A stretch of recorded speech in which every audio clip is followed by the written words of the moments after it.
Hello students, welcome back to my channel. I hope you all are doing great और तुम्हारे exams जो हैं वो भी अच्छे जा रहे हैं, तुम्हारी प्रिपरेशन भी अच्छी हो रही है और जो वीडियोस मैं बना रही हूँ उनसे भी तुम्हें हेल्प मिल रही है। बेगला 136 English at the work place, हम ये आज क्वेश्चन पेपर सोल्व करेंगे। इसमें कौन कौन से क्वेश्चन आते हैं, किस तरह से अटैम्प्ट करने हैं और क्या क्या कुछ ऐसी चीज़ें होती हैं जो कि बहुत कॉमन होती है, जो हमेशा एग्ज़ाम में पूछी ही जाती है, उस पर डिस्कस करेंगे हम। ठीक है। इसके अलावा अगर जो इसी पेपर पर मेरी कुछ और वीडियोस भी हैं ऑलरेडी, मैंने चैनल पर अगर आप सर्च करोगे तो उसमें प्लेलिस्ट में जाओगे तो वहाँ पर आपको ये इस सब्जेक्ट से रिलेटेड और भी वीडियोस मिल जाएंगे, जिसमें काफ़ी डिटेल्ड में सारी बातें की हुई हैं। और जो सीवी हो गया, ठीक है, सीवी लिखना, प्रेजेंटेशन और जितनी भी चीज़ें होती हैं, जो भी क्वेश्चन इस पेपर में आते हैं वो सारे मैंने उस वीडियो में करवाए हुए हैं, बट हम आज भी करेंगे। ठीक है। तो पहला जैसे क्वेश्चन तुम देख रहे हो तुम्हारे सामने है, ये पहले तो 3 घंटे का पेपर है, 100 मार्क्स का ये होने वाला है। सारे क्वेश्चन जो है वो कंपलसरी करने हैं। यहाँ पर इन्होंने सीधा सीधा बोल दिया, आप कोई भी क्वेश्चन जो है वो छोड़ नहीं सकते हो। ठीक है, चलो पहला ही क्वेश्चन जो है ना वो आएगा, कॉलम जो है वो मैच करने का। मतलब match the words in column A.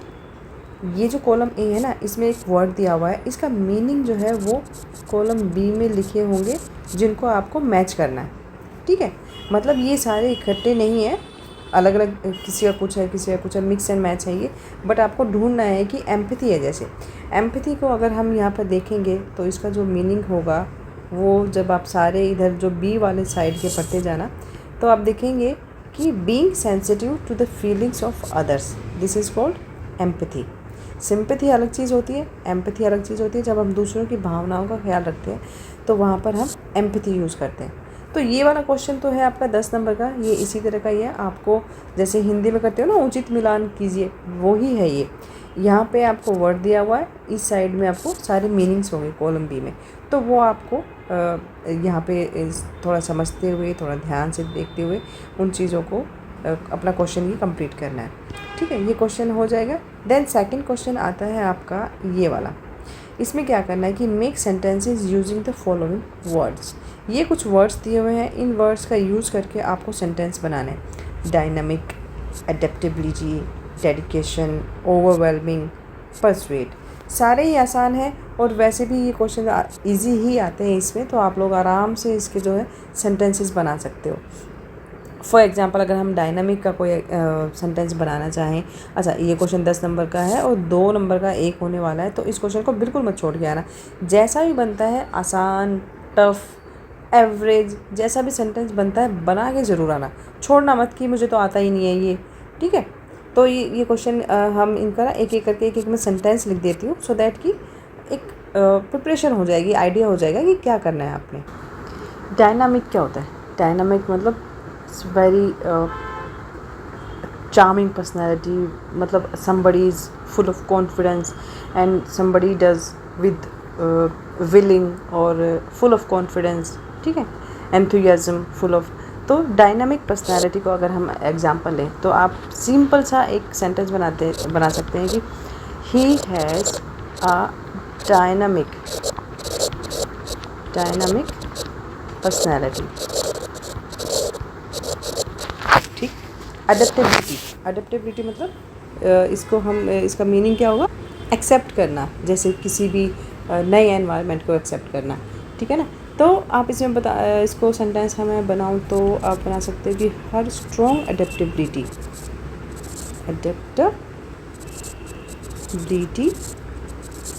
Helped हर, उसकी मदद करी, किस लिए? स्मूथली ट्रांजिशन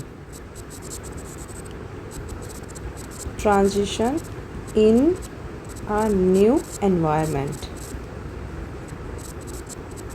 ठीक है, ऐसे बन जाएगा एक। डेडिकेशन का तो आप इजीली बना ही सकते हो। Dedication means every exam need the dedication. और एक और बना सकते हो कि without dedication no exam can be clear, है ना, कैन बी क्लियर। तो ऐसे आसान, जितना आसान बना सकते हो उतना इजी बना लेना। ओवरवेलमिंग मतलब बहुत अपने लिए बहुत सारा सम्मान महसूस करना। ठीक है, जैसे managing so many task at once felt overwhelming, है ना, जैसे managing so many task,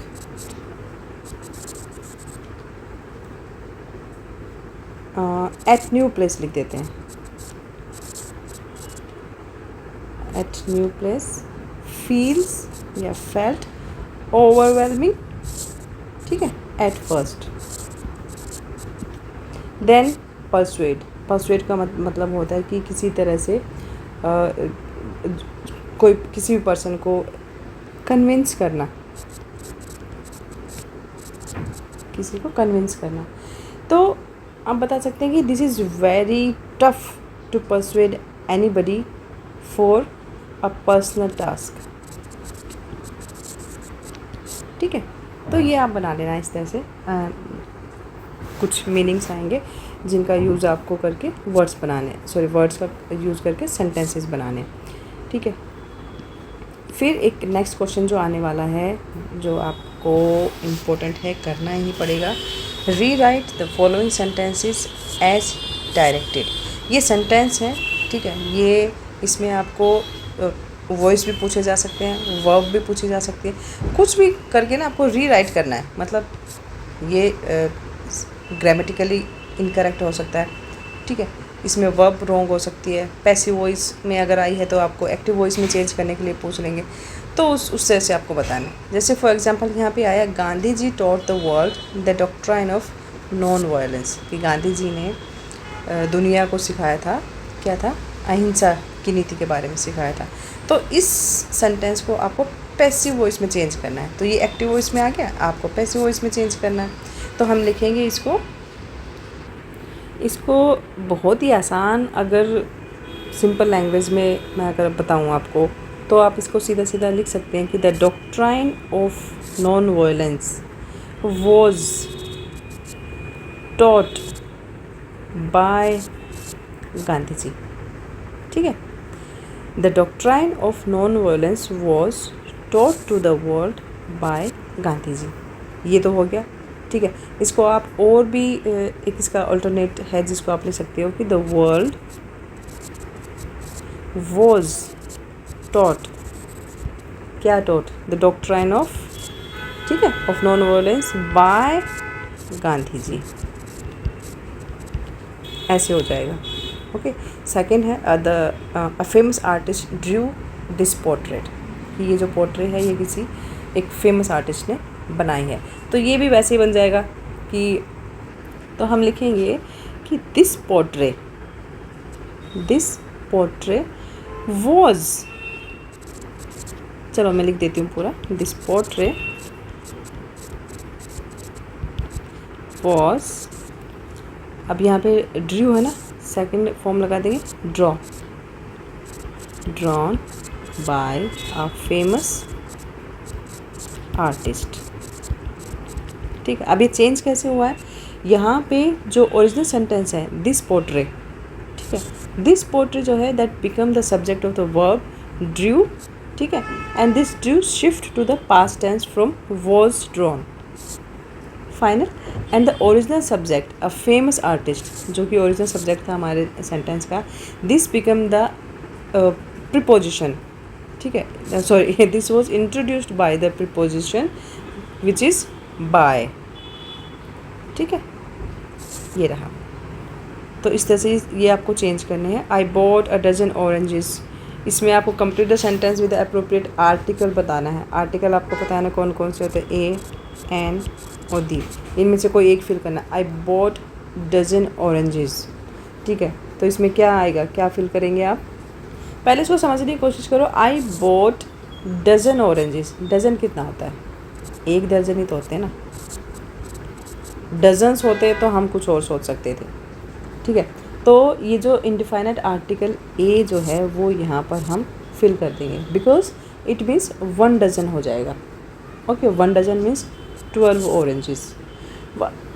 while you can, अगर आप, हम यहाँ पर अगर हम दी यूज़ करने की सोचें, ठीक है, while referring to a specific or previously mentioned group of the orange, a is the standard article, ये तो स्टैंडर्ड आर्टिकल होता है फॉर क्वांटिफाइंग, काउंटेबल जो चीज़ें होती है ना इंग्लिश ग्रामर में, उनके लिए हम ए ही यूज़ करेंगे। फिर आपका नेक्स्ट आ जाता है कि he reads Bhagavad Gita every day. Complete the sentence with appropriate article. He reads the Bhagavad Gita. क्यों आ रहा है? क्योंकि यहाँ पे स्पेसिफिकली किसी चीज़ को मेंशन किया गया है। यहाँ ए नहीं करेंगे हम, एन नहीं करेंगे, ठीक है, कि he reads a Bhagavad Gita भी नहीं होता, he reads an Bhagavad Gita भी नहीं करेंगे। स्पेसिफिक जहाँ पे कुछ चीज़ आ जाती है ना, कोई नेम, कोई आर्टिकल, कोई थिंग, तो वहाँ पे हम द यूज़ करेंगे। देन नेक्स्ट हमारा Congo is the longest river in central Africa. यहाँ पे इन्होंने आर्टिकल पूछा है। अच्छा, आर्टिकल ना मोस्टली आर्टिकल्स आपसे पूछे जाते हैं, कई बार मॉडल्स भी आ जाते हैं, ये भी ध्यान रखना। सो या तो यहाँ पे हम जो फिल करेंगे वो हम फिल करेंगे द। रीज़न बता देती हूँ कि one you must include the defined article the when referring to specific geographic feature. ठीक है, जब भी हम कोई ज्योग्राफिक फीचर की बात करते हैं तो भी हम द का यूज़ करते हैं। जैसे यहाँ पे किसके बारे में पूछा है? कॉन्गो रिवर के बारे में, ठीक है। और फीचर्स लाइक कॉन्गो रिवर हो गया, या फिर कुछ और भी पूछ सकते हैं आपसे, the Congo is the longest river in south Africa, तो ये आपका सेंटेंस बन जाएगा, ठीक है। सो ये आर्टिकल हो गए हमारे। इसके बाद जो नेक्स्ट क्वेश्चन आपका आता है वो है fill in the blanks as indicated. Okay, complete the sentence use appropriate gerund. हाँ, जीरेंट भी आएंगे आपके। ओके, ठीक है, हम करने वाले हैं जीरेंट। जीरेंट, चलिए, fill in the blanks as indicated 10 number का ये क्वेश्चन है। Think carefully before your new assignment. तो जीरेंट का तो एक सिंपल सा फॉर्मूला होता है कि जो भी वर्ड लिखा होता है ना उसके साथ हम ING लगा देते हैं। Okay, like think carefully before joining. Okay, joining your new assignment. Then I think a line is in the letter, please insert it. ठीक है, तो I think a line is missing, missing हो जाएगा, missing in the letter, please insert it. ये हो गया हमारा। Then if you think impure water, sorry, if you drink impure water you fall sick। चलिए, अब जो मैंने बात बताई थी कि हमेशा ING लगाते हैं, तो हमेशा तो होता ही है, बट कभी कभी जो हम इस मतलब ING के साथ हम सारे सेंटेंसेस यूज़ नहीं करते हैं, लेकिन मोस्टली जो सेंटेंसेस होते हैं, मोस्टली जो जिस टाइप के आते हैं सेंटेंसेस, तो हम जीरन में ING के साथ वो सेंटेंस कंप्लीट किए जाते हैं। बट कुछ सेंटेंसेस ऐसे भी आते हैं जहाँ पर हम जो use of the correct verb का भी यूज़ करना होता है हमें, ठीक है, वर्ब्स भी यूज़ करनी होती है। जैसे इस सेंटेंस में कहेंगे if you drink impure water you, एक तो हम लिख सकते हैं यू विल फॉल सिक, ये भी कर सकते हैं, और यू माइट फॉल सिक, ये दोनों ही करेक्ट हो जाएंगे आपके। ओके, देन नेक्स्ट देखते हैं, this is the kind of music that I like to listen. Preposition लगानी है to. This is the kind of music I like to listen to. ये हमारा कंप्लीट हो गया। He was born a small village in Bengal. He was sorry, मैं पहले इसको complete कर देती हूँ, ठीक है। यहाँ पे जो बात हो रही है, यहाँ पे जो वर्ब है, वर्ब क्या है? listen, ठीक है। जब ये almost always require a preposition to, इसके साथ हमेशा टू ही यूज़ होता है when followed by any object like the music. Okay, तो इसके साथ लिसन के साथ हमेशा टू हम लगाएंगे, यूज़ होता है, आई मीन। तो he was born in a small village in Bengal. Bengal में वो पैदा हुआ था, बंगाल के किसी छोटे से गांव में, तो सिंपल सा ही है। Okay, then in spite of the bad weather he pilot the plane skillfully. इसमें हमें क्या लगाना है? Use the correct form of the verb, word in bracket, correct form, verb की फॉर्म हमें यहाँ पर फिल करनी है। क्या करेंगे हम?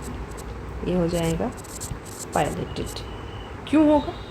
क्योंकि यहाँ ये जो सेंटेंस है ना, कि दिस सेंटेंस डिस्क्राइब, ये जो सेंटेंस है डिस्क्राइब कर रहा है अबाउट कंप्लीट एक्शन, एक्शन को कंप्लीट कर रहा है और वो भी पास्ट टेंस में। ओके, एंड जो वर्ब है, जो पायलट वर्ब है, ये जो this require a past tense form, तो जो वर्ब है वो भी हमारी सेकंड वर्ब हो जाएगी।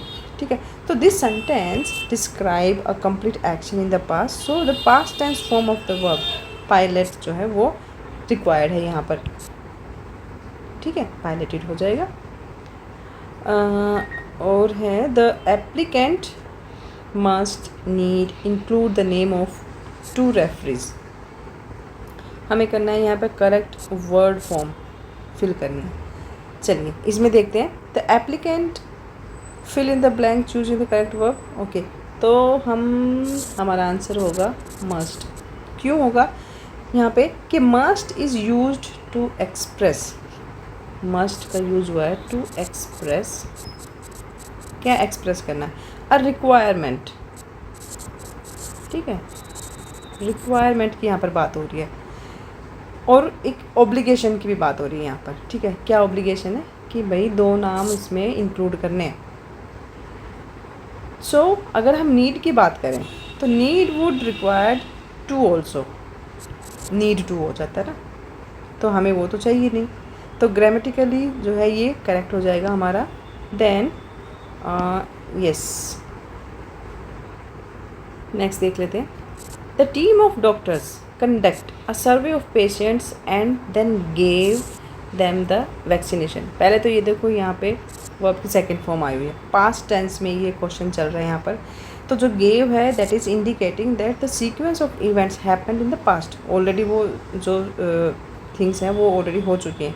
सो यहाँ पर हम जो कंडक्ट है वो हम बात करेंगे, यहाँ पे कंडक्टेड हो जाएगा, पास्ट टेंस को ही हम यहाँ पर फिल करेंगे। ठीक है, क्योंकि सेंटेंस ही ऑलरेडी सेकंड जो पास्ट टेंस में चल रहा है यहाँ पर, therefore conduct must also be in the simple past tense. ये भी सिंपल पास्ट टेंस में हम इसको चेंज कर देंगे। The recruiters were looking for someone has considerable experience in that field, who, whom और विच। इनमें से कोई एक हमें फिल करना है। तो देखो ये जो रिक्रूटर्स हैं जिन जो रिक्रूट कर रहे हैं, वर लुकिंग, यहाँ पर भी वही बात आ जाती है कि जो हु है, who is used as a subject pronoun for people in this sentence. पहले तो हम हु करेंगे, हु क्यों कर रहे हैं मैं उसी के बारे में बता रही हूँ कि इन दिस सेंटेंस द जो प्रोनाउन है, this pronoun acts as the subject of the verb that has. Okay, तो होम इज़ एन, एक तो अगर हम होम की बात करें तो होम क्या बन जाता है, एक ऑब्जेक्ट हो जाता है, प्रोनाउन का ऑब्जेक्ट प्रोनाउन हो जाता है। एंड विच जो है, विच यूज होता है फॉर थिंग्स और एनिमल्स, इनके लिए यूज़ होता है। ओके, तो हम फिर करेंगे who. The recruiters were looking for someone who has considerable experience in that field, that's it. Fill in the blank choosing the correct word from the bracket. अच्छा, ये इसी का ही था। I think you should must ought stop worrying and concentrate on your work. Okay. चलो सबसे पहले तो हम करते हैं बात should. Should क्यों आएगा? Should is a commonly used to give personal advice. जब हम किसी को personal advice देते हैं ना, personal advice, तो हमेशा should का यूज़ किया जाता है सजेशंस के लिए, एडवाइस के लिए। बट अगर हम मस्ट का यूज़ करें, मस्ट कब यूज़ होता है? Must is for strong necessity. जब किसी को स्ट्रॉन्ग नेसेसिटी की बात हो रही होती है ना, तब वहाँ पे मस्ट यूज़ करते हैं। ठीक है, और फिर बात आती है अगर ओट, ओट को अगर मैं इसको थोड़ा सा एक्सप्लेन करने की कोशिश करूँ तो ओट इज़ अ फॉर्मल ऑब्लिगेशन के लिए यूज़ होता है ये ऑब्लिगेशन।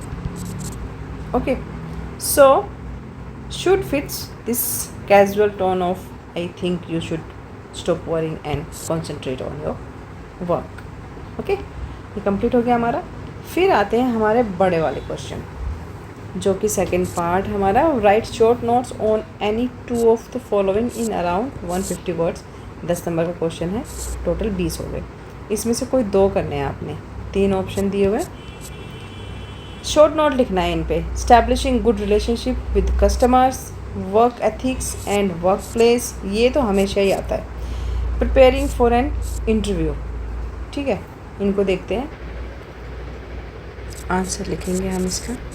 आंसर में आप बताएंगे कि स्टैब्लिशिंग गुड कस्टमर रिलेशनशिप जो है वो इन्वॉल्व होते हैं delivering consistent personalised experiences, these both things build on trust और एक्टिव कम्युनिकेशन।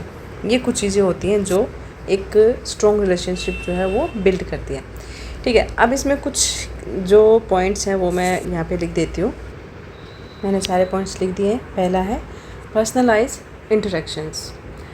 देखो इसमें करना क्या है कि use customer relationship manager CRM जो होता है ना, ये एक टूल होता है टू ट्रैक प्रेफरेंसेस और टेलर कम्युनिकेशन।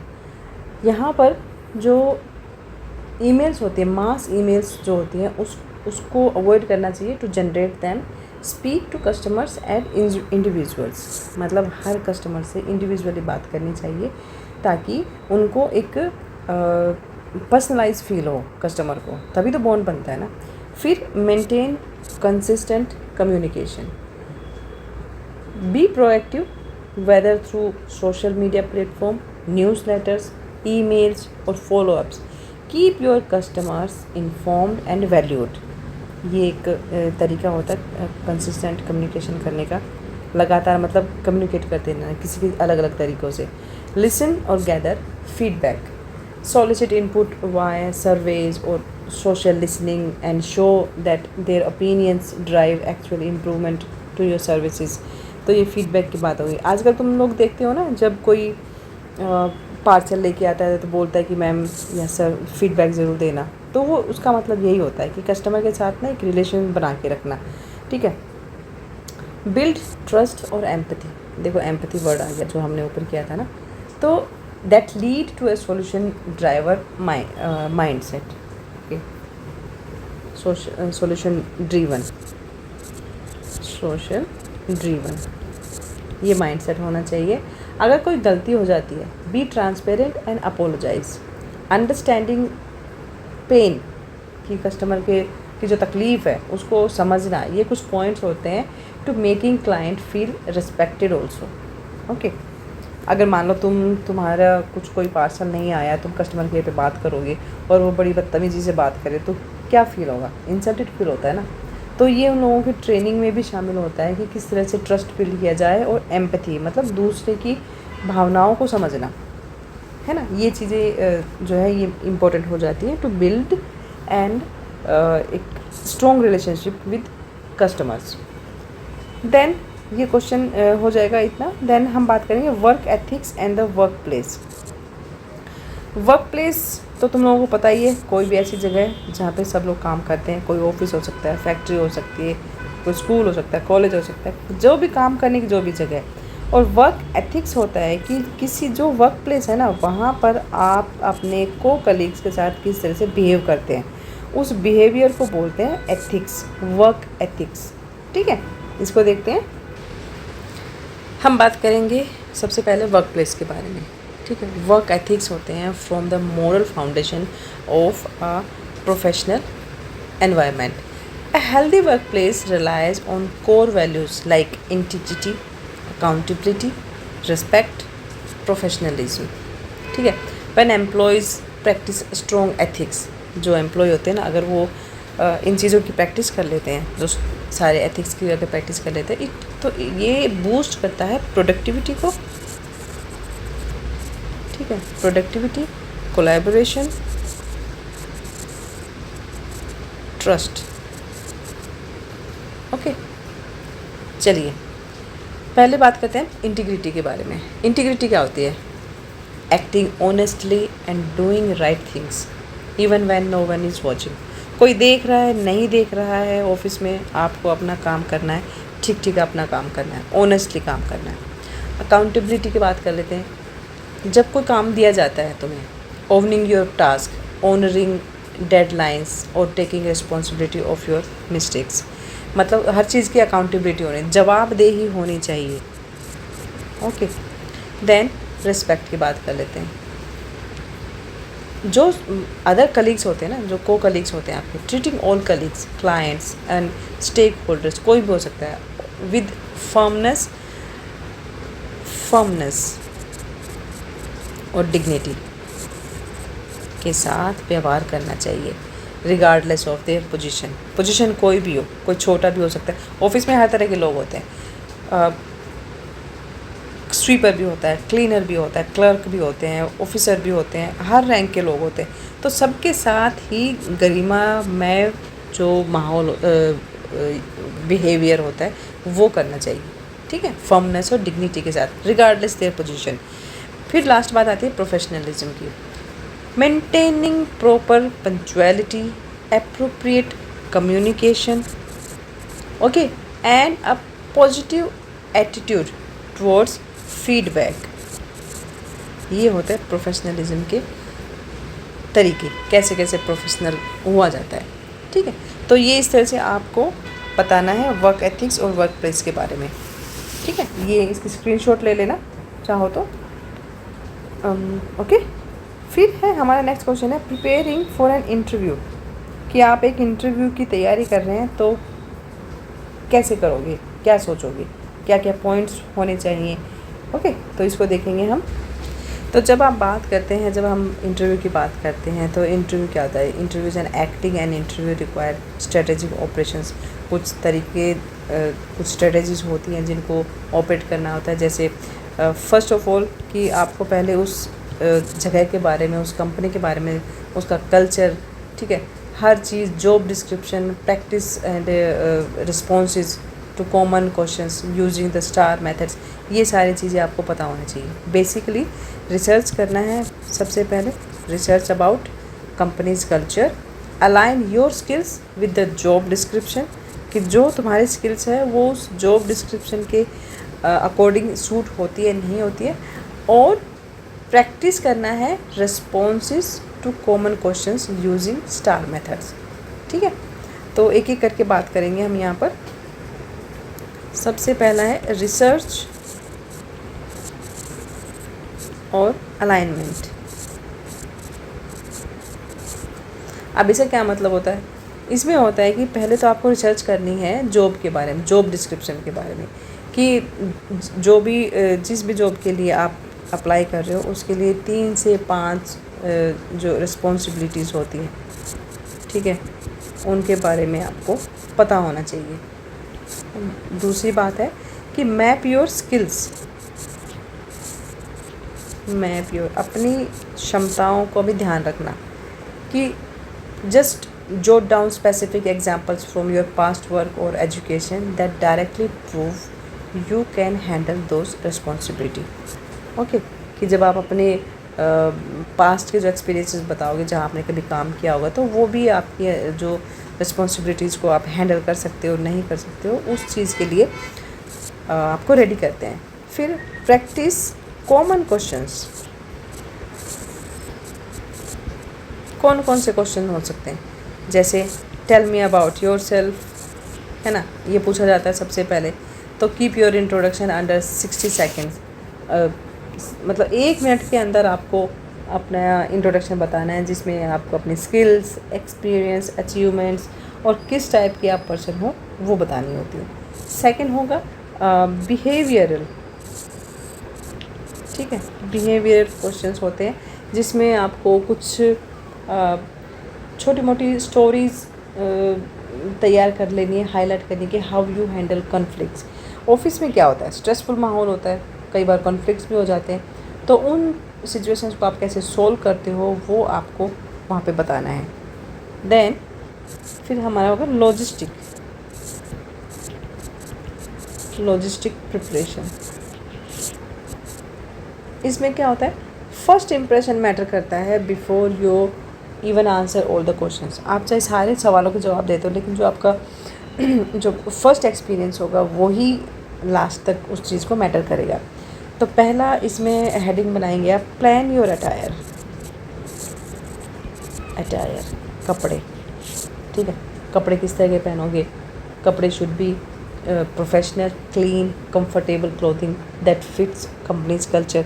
जो कंपनी का कल्चर है उसके अकॉर्डिंग कपड़े होने चाहिए, नीट एंड क्लीन हो, सूटेबल हो, ऐसा ना हो कि बस कुछ भी पहन के चले गए इंटरव्यू देने के लिए, ठीक है। फिर टाइमिंग, टाइमिंग और कम्यूट। सबसे पहले बात है कि 10 से 15 मिनट पहले पहुंचो, early. If the interview is virtual, test your camera. अगर वर्चुअल है, ऑनलाइन हो रहा है, तो अपना कैमरा वगैरह चेक कर लो, माइक्रोफोन को चेक करके रखो, और जो इंटरनेट कनेक्शन है उसको भी एडवांस में, उस चीज़ को भी, मतलब एडवांस में इन चीज़ों को ध्यान रखना है, ठीक है। फिर नेक्स्ट जो प्रिपरेशन हो सकती है, ask thoughtful questions.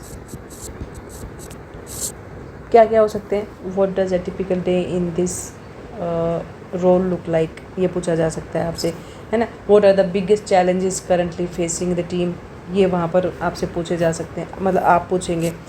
And then what are the goals for this position in first 19 days, पहले 19 डेज़ में आपके क्या गोल हैं जिस पोजीशन पे भी आप जाने वाले हो। तो द इंटरव्यू जो है ना, two way street kind of होता है। प्रिपेयर 3 से 5 इंसाइटफुल क्वेश्चंस रेडी कर लेना to ask the interviewer at the end of the session to demonstrate your genuine interest in the role. Okay, तो ये तुम्हारी तरफ से, मतलब जो इंटरव्यू देने जा रहा है ना, ये उसकी साइड से वो क्वेश्चंस हो जाएंगे, बस इतना सा ही करना है आपने, ठीक है। तो ये पूरा इंटरव्यू की आपकी तैयारी हो जाएगी ऐसे। नेक्स्ट देखें, अनदर इम्पोर्टेंट क्वेश्चन जो कि हमेशा ही पूछा जाता है, 200% ये क्वेश्चन आता है कि write an official letter of application in response to an advertisement for the post of analyst in a reputed firm. ठीक है, एक कोई रेप्यूटेड फर्म है, वहाँ पर आपको जो एडवर्टीज़मेंट थी किसी जॉब की, एनालिस्ट की जॉब की, उसके रिस्पॉन्स में आपको लेटर लिखना है। और your application should show how your skills और experience match the requirements of the job. और उस लेटर में आपको ये भी बताना है कि जो भी आपकी स्किल्स हैं वो उस जॉब के लिए कैसे रिक्वायरमेंट फुलफ़िल करती है। ठीक है, तो इसको देख लेते हैं। तो सबसे पहले तो आपको लिखना है उस कंपनी का या उस जगह का एड्रेस जहाँ पे आपको इंटरव्यू के लिए लेटर भेजना है। जैसे मैं एक दिल्ली का ही ले लेती हूँ, एक एड्रेस लिख लेते हैं। ठीक है, न्यू दिल्ली, इतना हो गया। मतलब ये राइट साइड में आपको यहाँ से शुरू करना है, 110016 करते हैं। ठीक है, यहाँ पे आ जाएगी डेट, जो भी आपने डेट डालनी है। फिर हम उस इंसान का लेटर, जो डिपार्टमेंट है, जिस डिपार्टमेंट को आप लेटर भेजोगे, उसका यहाँ पे लिख देंगे द ह्यूमन रिसोर्सेज मैनेजर। ठीक है, तो इस तरह से थोड़ा सा आपने लिखना है। यहाँ पे आप अपना एड्रेस लिखेंगे जहाँ से भी आप भेज रहे हैं। ठीक है, ये हो जाएगा आपका जिनको आप लेटर भेजना चाह रहे हो। ओके, इसके बाद आप लिखेंगे सब्जेक्ट। सब्जेक्ट किस लिए? Application for the post of analyst. ठीक है, एड्रेस, जिनको भेज रहे हो उनका एड्रेस, और फिर सब्जेक्ट। इसके बाद हम स्टार्ट करते हैं अपना लेटर। With reference to your advertisement published in the Hindu newspaper, जो भी आप यहाँ पे लिखना चाहो लिख सकते हो। फिर डेट डाल देना। I wish to apply for the post of analyst in the esteemed organisation. ठीक है, ये स्पेलिंग यहाँ पे गलत हो गई है। ठीक है, फिर आप बताएंगे कि I have completed my bachelors degree in commerce from the university of Delhi with first division. I have also earned a postgraduate diploma in business analytics। क्योंकि ये पोस्ट एनालिस्ट की हो रही है, तो थोड़ा सा आप अपने पोस्ट ग्रेजुएशन के बारे में भी इसमें लिख सकते हैं। And possesses sound knowledge of data analyst, market research report writing and statistical tools such as MS Excel और SQL एंड पावर BI। ये आपने अपनी सेकेंड पैराग्राफ में आपको अपनी क्वालिफिकेशंस के बारे में बताना है। देन आप थोड़ा सा एक्सपीरियंस के बारे में बताएंगे यहाँ पर कि I worked as a junior analyst at, कोई भी फर्म का नाम लिख सकते हैं, for 2 years where I was responsible for collecting and analysing data, preparing business reports, identifying market trends and assisting the senior management in decision marketing during my tenure. ठीक है, कि मैं जो हमारे मैनेजमेंट होते थे उनको भी मैं असिस्ट करता था। I consistently met project deadlines and received appreciation for my analytical ability, attention to the details and problem solving skills, कि मुझे अपनी प्रॉब्लम सॉल्विंग स्किल्स के लिए भी जो है अप्रिशिएशन मिलता था। फिर एक नेक्स्ट पैराग्राफ में लिखेंगे, besides my technical expertise I have excellent, मतलब ये तो इन्होंने अपनी उस जॉब के रिक्वायरमेंट की सारी बातें बता दी हैं यहाँ पे।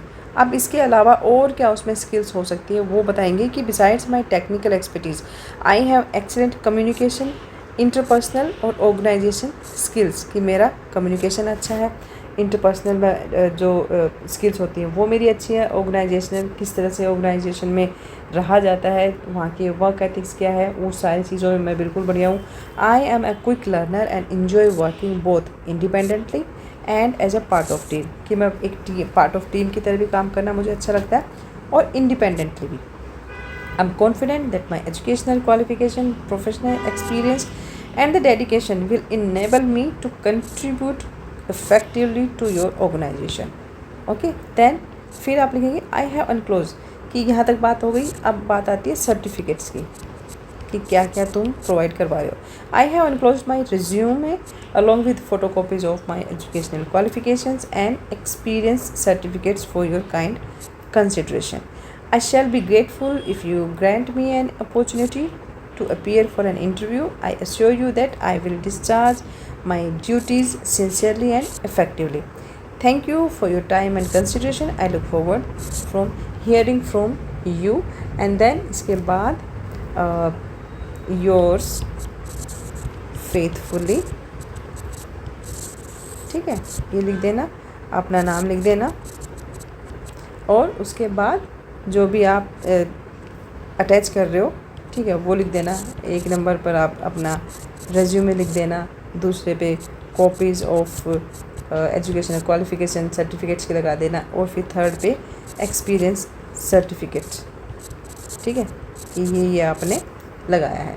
तो इस तरह से ये आपका क्वेश्चन कंप्लीट हो जाएगा। ये लेटर आपको इस तरह से लिखना है, ठीक है, या तो इसका स्क्रीनशॉट लेके रख लेना या इसको देख लेना आप ध्यान से। फिर इसी सीरीज़ में एक क्वेश्चन और आता है जो इस तरह का आएगा।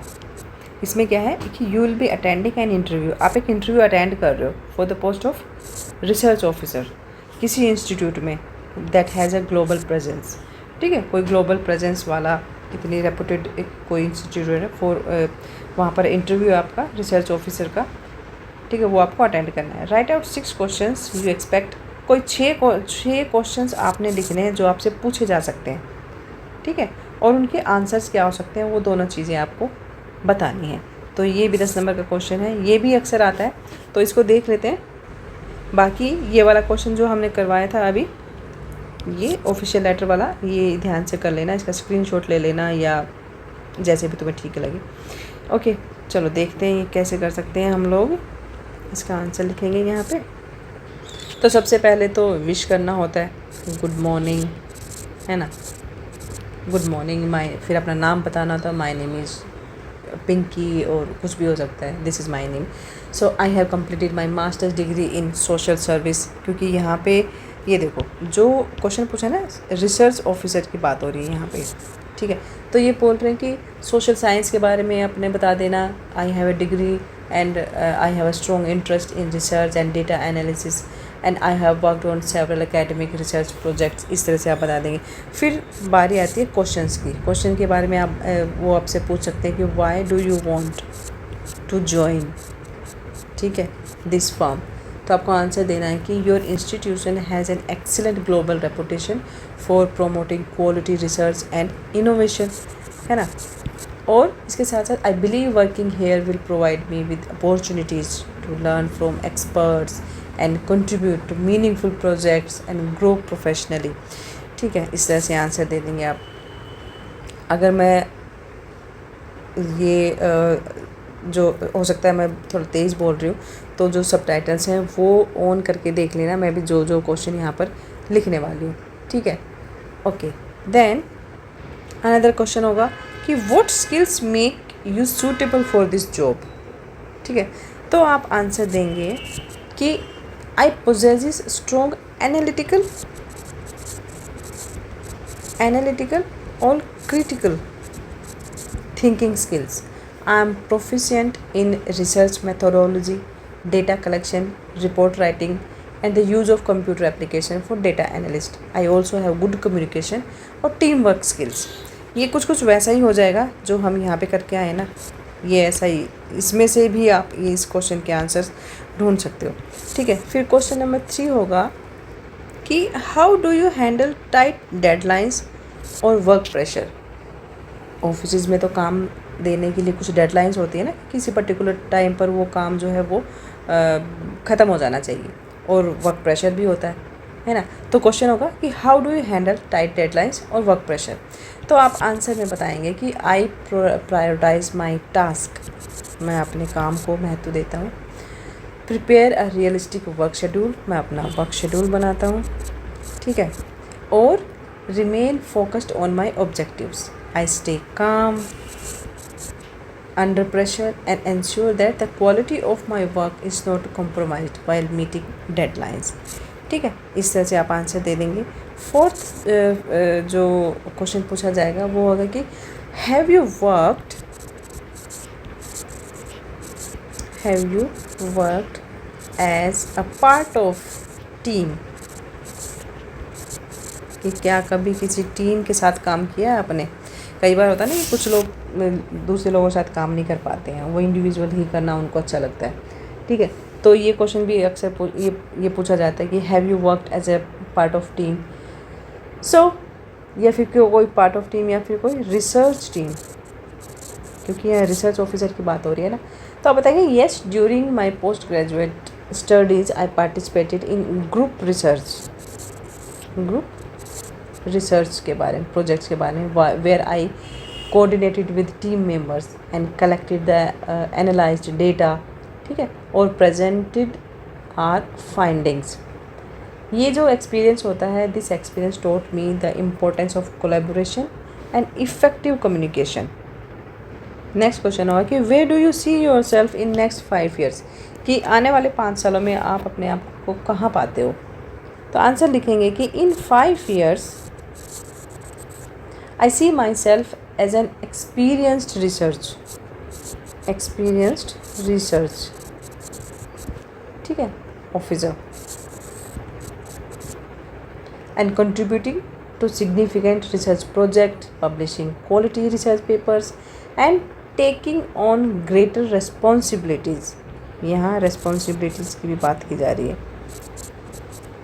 responsibilities कि मैं काम छोड़ के भागूंगा नहीं, मैं अपनी रिस्पॉन्सिबिलिटीज़ को जो है कंटिन्यू रखूँगा. एंड पब्लिशिंग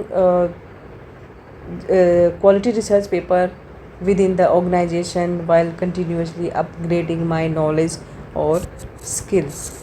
ठीक है.